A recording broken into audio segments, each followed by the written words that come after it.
All right, good evening. My name is Nedra Simmons, and I'm the lead counselor at Southwest High School. And we have our other counselors here. We have Ms. Fernandez, we have Ms. Hightower, Dr. Guest, and Ms. Wynn. And I would like to talk to you guys this evening about some high school topics. So we'll have a series of topics that we'll present every month. So the first one, we will talk about credit, schedule changes, and meeting with your counselor. All right, I'm going to go quickly over graduation requirements.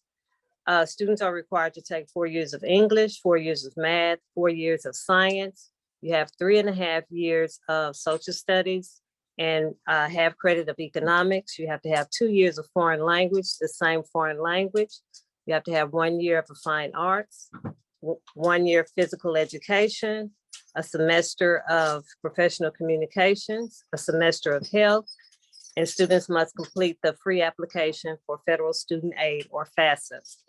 Students also must successfully complete the state required testing, which is STAR, and that consists of English 1, English 2, Algebra 1, Biology, and United States History.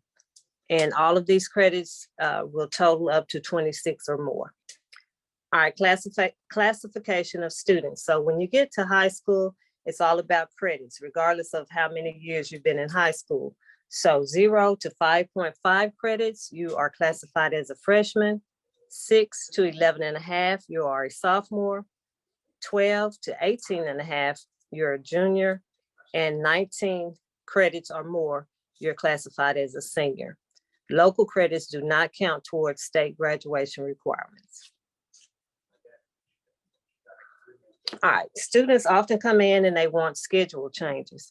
So here's some rules about schedule changes. Dual credit courses, the post-secondary specialist will work with the high school counselor to schedule the student into the appropriate high school course or credit retrieval.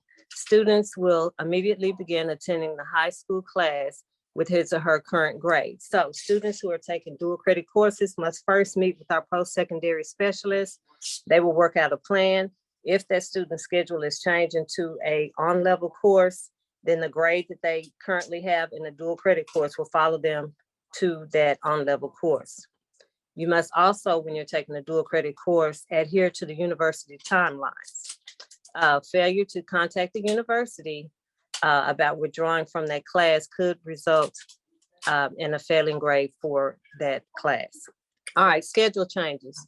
Students may request a course request change within the first 5 days of school.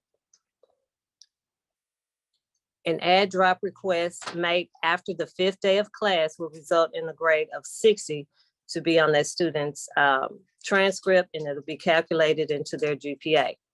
Under special circumstances, a course request may be made after the deadline, but not after the 2nd or 4th 6 weeks of the grading period. Level changes within the same course are not considered an add or drop. So if the student goes from an honors course to an on-level course, that can be done. A change to a course requires the student to assume the responsibility for the content of the entire course in the final examination. So if you switch to another course, you are responsible for that work that has been presented. At the beginning of each semester, classes must be balanced. So counselors will balance classes. That's another way that a student's schedule may change without them requesting it. So we have to balance classes to make sure we're not overcrowding classes. Students enrolled in AVID will have to have a parent conference in order to be exited from the program. And if a student requests a different teacher, there must be a parent conference before the change is considered. So a lot of times we get students that say, I don't like this teacher, I want another teacher, but we must first have a parent conference. 3-year graduates. Occasionally, a student qualifies to graduate within 3 years.